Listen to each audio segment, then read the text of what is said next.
Lectura del Santo Evangelio según San Lucas.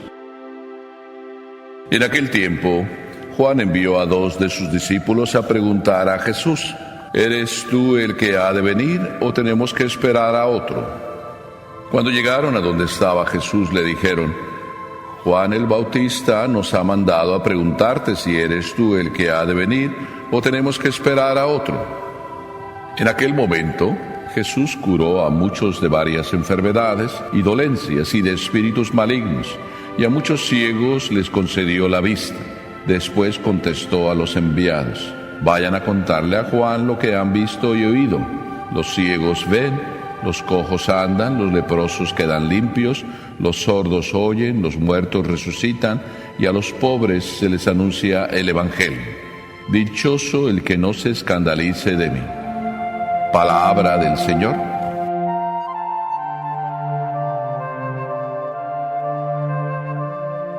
Al escuchar este Evangelio y sobre todo escuchar el final, como que puede el final darnos la respuesta a lo que estamos también hoy viviendo. Dichoso el que no se escandalice de mí. Mientras estoy diciendo esto, estoy acordándome de un buen día estando en otro lugar, en otro país, y estaba también empezándose a hablar del tema de los escándalos. Y pues que no son nuevos, porque siempre como que nos escandaliza el comportamiento del padre. Y siempre cuando decimos nos escandaliza el comportamiento del padre, no es de los padres. Estamos hablando de un padre, y lo tenemos en la mente, en el corazón. Entonces, pues en aquel instante a mí me dijeron: no nos escandaliza el ejemplo del padre, sino los padres nos escandalizan. Ya se estaba haciendo una generalización, todos los padres nos escandalizan.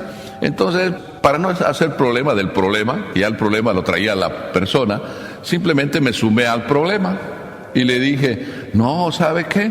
Le invito para que venga y conviva con nosotros y se dé cuenta que no somos tan malos como dicen. Pero ahí lo dejé el comentario en puntos suspensivos a ver qué respondía. Y como no me respondió nada, entonces continué mi comentario. Y entonces cuando usted ya venga y conviva con nosotros, se va a dar cuenta que no somos tan malos como dicen, somos peores. Ya como que se rió. Bien, pudiera ser que entonces nos escandalicemos porque nos hacemos una idea falsa y de repente nos sorprende el comportamiento de alguien. Ese puede ser un tipo de escándalo. Otro tipo de escándalo puede ser que nos sorprenda que quien debiera dar ejemplo de algo no lo da. Y luego nos puede escandalizar que el sacerdote de quien a lo mejor decimos que recibimos escándalos, luego él nos diga que ustedes son los escandalosos. ¿Con esto qué quiere decir? ¿Que queremos tapar con un dedo el sol? No, la verdad es la verdad. Y si hay un escándalo hay que reconocerlo. Y que hay que aceptarlo y hay que corregirlo. Esos tipos de escándalos suceden en la iglesia. Pero resulta que en la historia del nacimiento de la iglesia se escandalizó el que no debería haberse escandalizado. O en cierta manera se estaba escandalizando. El Evangelio nos dice que Juan el Bautista, envió a 2 de sus discípulos a preguntarle a Jesús: ¿eres tú el que ha de venir o tenemos que esperar a otro? Si lo hablamos en término muy coloquial, quizá Juan hubiera dicho: oye, vayan, díganle a mi primo a ver si es verdad que él es el Mesías o nada más mi mamá me engañó. Ubiquémonos, Juan es primo de Jesús. María fue a visitar a Isabel antes de que ella diera a luz. E Isabel le dijo: bendita tú entre las mujeres, dichosa tú, María. Y además le dijo: ¿de dónde a mí que la madre de mi Señor viene a mí? Isabel vivía del Espíritu Santo.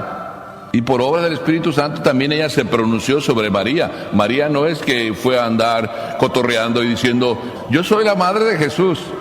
María ni siquiera era así, era bien sencilla. Por tanto, ¿qué podría haberle dicho Isabel a su hijo? Si llevada del Espíritu Santo obró así ante María, le habría dicho a su hijo: mira que tu primo va a ser el Salvador.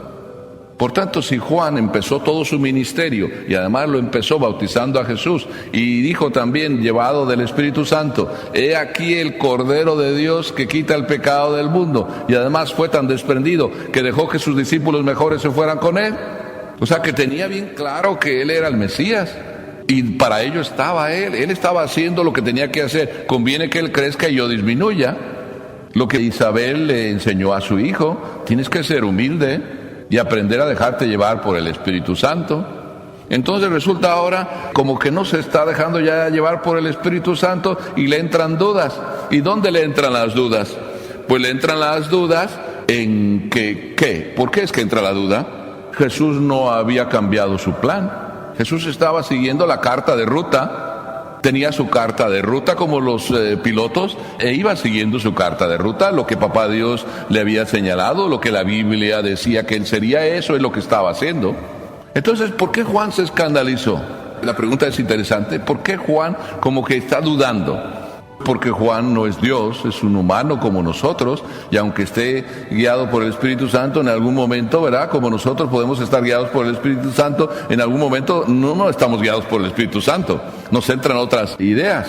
Es que Juan pensó a lo mejor que Jesús podía ser un redentor al estilo como todos lo pensaban, un redentor económico, un redentor político, quizá, a lo mejor. ¿O cuál es y dónde está la duda de Juan?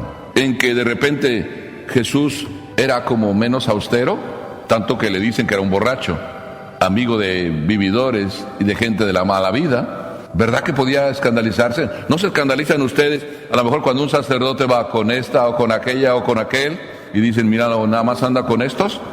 Y si nosotros somos así, ¿Juan no podría haber sido también así en algún instante, dudar? Entonces Juan es tan humano como divino.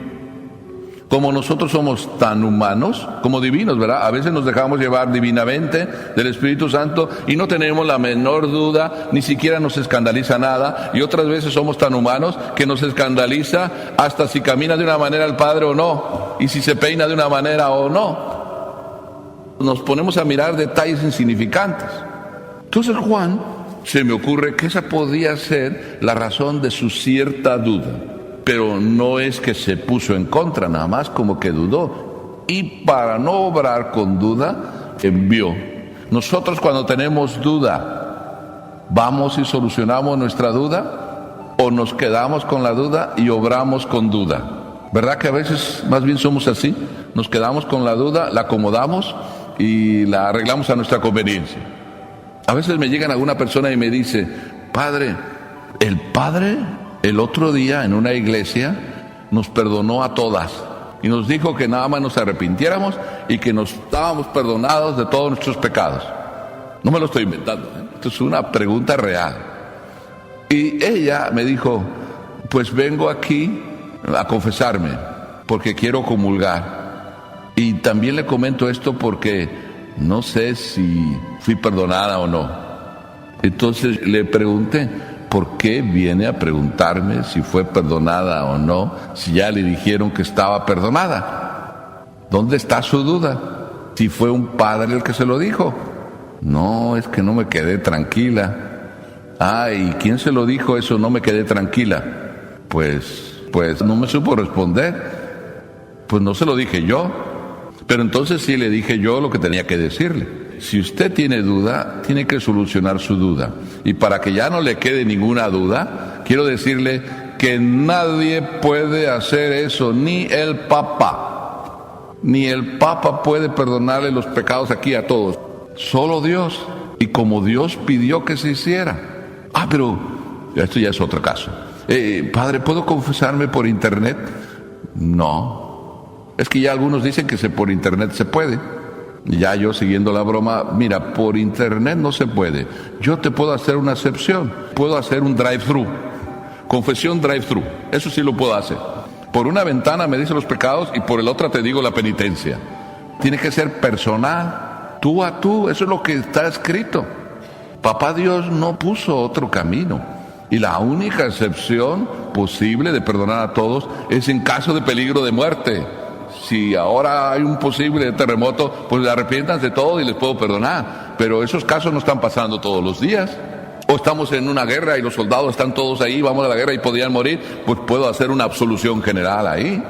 Pero también no hace falta eso, porque si tú te estás muriendo y no alcanza a venir el sacerdote, tú mismo puedes hacer un acto de contrición perfecta y el Señor te va a perdonar. No hay que recurrir a hacer lo extraordinario, ordinario, porque entonces todo se rompe. Y no hay que escandalizarnos, simplemente hay que aclarar la duda. Y aquí Juan aclara su duda de esa manera y Dios le responde directa o indirectamente. Jesús no le manda la respuesta. No te escandalices, Juan, que yo sí soy, acuérdate que te lo dijo tu mami. No, Juan se escandalizó de que él, que era tan sobrio, resultó Jesús que no era tan sobrio. Jesús andaba detrás de la oveja número 100 y él andaba detrás. Juan nada más estaba en el Jordán bautizando y todos los que venían a él los perdonaba si se bautizaban. Y él les dice, este bautismo no es definitivo, vendrá el que os bautice con el Espíritu Santo. Bautizarse con el Espíritu Santo es caminar a través del sacramento de la confesión, que es donde la presencia del Espíritu Santo nos perdona. Y el bautizo también, con agua y el Espíritu Santo, dice Jesús. Pero en este caso, Jesús, en el instante que ellos llegan, simplemente se puso a curar enfermos, a arrojar espíritus malignos, a devolver la vista a los ciegos, a concederle también a todos su salud. Y después de eso, les dice, vayan y cuéntenle a Juan lo que vieron. Y cuando Jesús hace todo eso, es que el profeta dice que cuando venga el Mesías, curará, sanará, devolverá la vista. Todo lo que la Sagrada Escritura dice que hará el Mesías es lo que Jesús hizo con obras. Le demostró a los testigos que tenían que llevarle el mensaje a Juan que las obras que él hacía eran obras de papá Dios. Nadie devuelve a la vista a los ciegos si no tiene el don. Y el don solo se lo da Dios a quien quiere dárselo. Y si él estaba haciendo estas obras, ¿no dijo Jesús cuando al paralítico se lo metieron por el techo y le dijo, tus pecados te son perdonados? ¿Quién se escandalizó? Los perfectos, los creídos, los fariseos. Y dijeron, ¿quién es el que está diciendo esto? Está blasfemando. Está diciendo, tus pecados te son perdonados. Y los fariseos decían, ese solo es un poder que Dios tiene. Pues eso es lo que ellos no vieron. Se escandalizaron viendo en un hombre y no supieron ver que en el hombre que estaba haciendo eso había más que un hombre. O sea, sus propias palabras los condenaron. ¿Quién puede perdonar los pecados sino solo Dios? ¿Verdad que es verdad eso? ¿Quién puede perdonar los pecados sino solo Dios? ¿Los puede perdonar el sacerdote? No, solo Dios. Y él hace en ese momento las veces de Dios. O sea, estaba diciendo una verdad, pero se estaban escandalizando porque no podían ver en ese nazaretano de humilde origen, no estaban viendo a Dios. Entonces Jesús les respondió, pues para que vean que yo tengo poder de perdonar los pecados, porque es el dedo de Dios que está aquí presente, el poder de Dios, toma tu camilla y vete a tu casa. Si el que dice toma tu camilla y vete a tu casa tiene poder de hacer milagros, entonces es que es Dios. Pero eso no lo supieron ver. Pero Juan nos dice el Evangelio que no mandó a hacer más preguntas. Quiere decir que le bastó oír que los ciegos ven, los cojos andan, los leprosos quedan limpios, los sordos oyen, los muertos resucitan y a los pobres se les anuncia el Evangelio. Todo lo que decía el profeta, la carta de ruta, Jesús nada más hizo la carta de ruta. Siguió todo. Él era Dios. El Antiguo Testamento es palabra de Dios. Él es el autor del Nuevo Testamento, donde el Nuevo Testamento cumple a la perfección lo del Antiguo, porque es Dios el que se pronunció antes y Dios el que vivió después. Entonces hay una autenticidad, una coherencia total de vida. Entonces, ¿para qué escandalizarnos? No hay que escandalizarnos. Y ahora voy con las palabras de San Francisco de Sales. San Francisco de Sales, con respecto a los escándalos, y estamos hablando del siglo XVII, ya escándalos había, dice San Francisco de Sales, si ustedes se escandalizan de que un sacerdote se porta mal, pues el sacerdote es un criminal. Pero si ustedes se alejan del sacerdote porque lo consideran criminal, ustedes son suicidas. ¿Qué es peor? ¿Que alguien me mate o que yo me mate? Si yo me mato, pues yo me quito la vida, soy un suicida. Si alguien me mata, pues el otro me mató, el otro es un criminal. San Francisco de Sales hace esa comparación. Si Dios es el que trabaja y hay alguien que a lo mejor con su testimonio podría quitarte la vida espiritual, o tú te la quitas por dejarte llevar del escándalo, pero si tú solo te apartas de la gracia, tú te estás suicidando. ¿Verdad que no vale escandalizarnos? Hay otros más que son los que más hay. Vayamos con otro, pero no digamos, yo me cambio de religión porque hay alguien que me escandaliza. ¿No es así? O si quieren se los digo de otra manera, más agresiva. Si uno se divorcia, pues yo también me divorcio. No pasa así. Y según eso, mal de muchos, consuelo de tontos. Si nos consolamos porque otros nos dan mal ejemplo y seguimos el mal ejemplo, no llegamos a nada. Por eso hay que ver siempre las cosas muy personalmente. Yo tengo mis cuentas con Dios, ¿verdad? Y Dios me va a pedir cuentas. A Dios tengo que darle cuenta de lo mío. Los otros me toca pedir por ellos, en el mejor de los casos. Y en el peor me toca mejor no hablar nada malo de nadie. Porque yo voy a dar cuentas de toda la boca que usé para hablar o bien o mal. Y al fin de cuentas eso es lo más hermoso. Llegar a donde Dios está y nos espera y recibir de Dios la misma frase con que el Evangelio hoy terminaba. Dichoso tú que no te escandalizaste de mí. Ven y entra a gozar de lo que te tengo preparado para siempre.